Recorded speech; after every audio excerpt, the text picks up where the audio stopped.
Hello guys, welcome back to my channel. কেমন আছো তোমরা সবাই? সকাল সকাল ঘুম থেকে উঠে ব্রেকফাস্টের জন্য বানিয়ে নিচ্ছিলাম রুটি।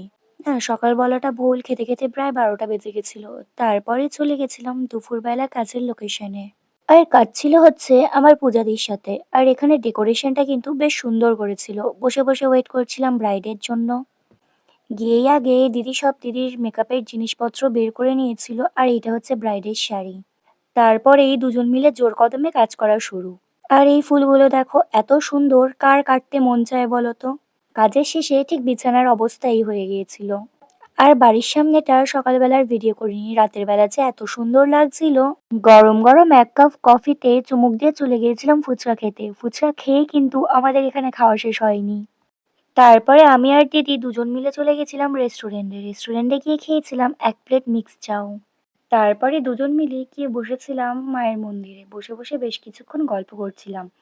দিয়ে একজন নতুন গাড়ি কিনেছিল, সে মন্দিরে পুজো দিতে এসে আমাদেরকে লাড্ডু প্রসাদে দিয়ে গেছিল। আর বাড়ি এসে চপ খেয়ে দিয়ে ঘুমিয়ে পড়েছিলাম।